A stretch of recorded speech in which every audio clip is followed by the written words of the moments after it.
May the peace of the Lord be with you. I pray that you will be filled with God's grace and blessings by listening and reading the Bible every day. I am Pastor Jongsun Choi. We are listening and reading the Bible according to the reading plan proposed by the Revised Common Lectionary. This year's reading plan is by Year C. Today is February the 22nd, Tuesday of the 7th week of Epiphany. Today's readings are from the Gospel of Luke chapter 6 verses 27 to 38, from the Old Testament 1 Samuel chapter 24 verses 1 to 22, and from the Epistle 1 Corinthians chapter 11 verses 17 to 22 and 27 to 33. This is Gospel reading from the Gospel of Luke chapter 6 verses 27 to 38. But I tell you who hear me, love your enemies, do good to those who hate you, bless those who curse you, pray for those who mistreat you. If someone strikes you on one cheek, turn to him the other also. If someone takes your cloak, do not stop him from taking your tunic. Give to everyone who asks you, and if anyone takes what belongs to you, do not demand it back. Do to others as you would have them to do to you. If you love those who love you, what credit is that to you? Even sinners love those who love them. And if you do good to those who are good to you, what credit is that to you? Even sinners do that. And if you lend to those from whom you expect repayment, what credit is that to you? Even sinners lend to sinners, expecting to be repaid in full. But love your enemies, do good to them, and lend to them without expecting to get anything back. Then your reward will be great, and you will be sons of the Most High, because He is kind to the ungrateful and wicked. Be merciful, just as your Father is merciful. Do not judge, and you will not be judged. Do not condemn, and you will not be condemned. Forgive, and you will be forgiven. Give, and it will be given to you. A good measure, pressed down, shaken together, and running over, will be poured into your lap. For with the measure you use, it will be measured to you. Amen. Today's second reading from the Old Testament, 1 Samuel chapter 24, verses 1 to 22. After Saul returned from pursuing the Philistines, he was told, "David is in the desert of En-Gedi." So Saul took 3,000 chosen men from all Israel and set out to look for David and his men near the crags of the wild goats. He came to the sheep pens along the way. A cave was there, and Saul went in to relieve himself. David and his men were far back in the cave. The man said, "This is the day the Lord spoke of when He said to you, 'I will give your enemy into your hands for you to deal with as you wish.'" Then David crept up unnoticed and cut off a corner of Saul's robe. Afterward, David was conscience-stricken for having cut off a corner of his robe. He said to his men, "The Lord forbid that I should do such a thing to my master, the Lord's anointed, or lift my hand against him, for he is the anointed of the Lord." With these words, David rebuked his men and did not allow them to attack Saul. And Saul left the cave and went his way. Then David went out of the cave and called out to Saul, "My lord the king." When Saul looked behind him, David bowed down and prostrated himself with his face to the ground.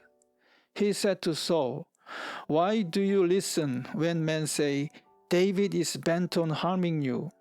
This day you have seen with your own eyes how the Lord delivered you into my hands in the cave. Some urged me to kill you, but I spared you.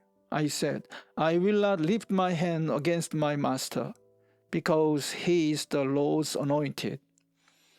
See, my father, look at this piece of your robe in my hand.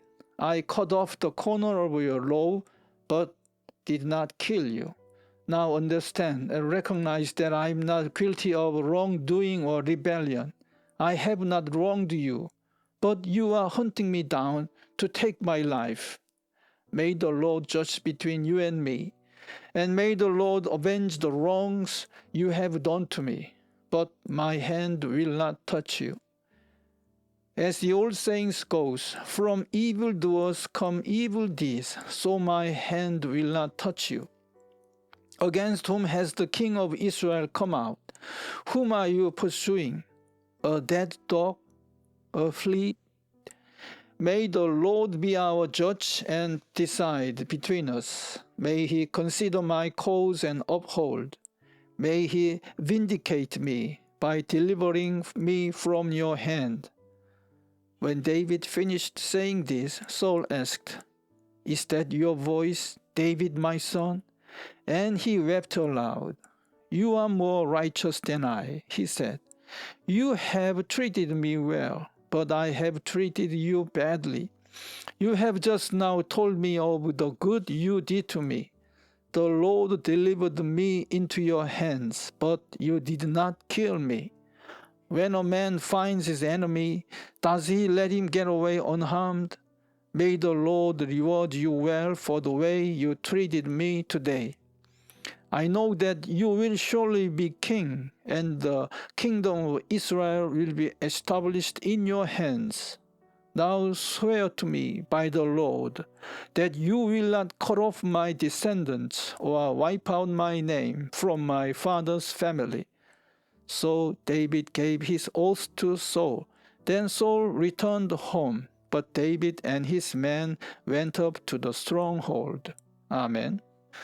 Today's third reading is from 1 Corinthians chapter 11, verses 17 to 22 and verses 27 to 33.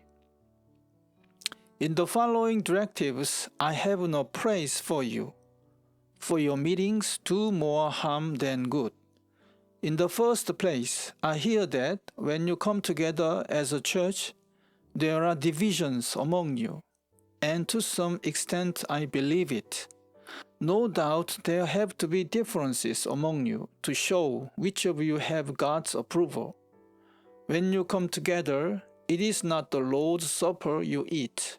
For as you eat, each of you goes ahead, without waiting for anybody else. One remains hungry, another gets drunk.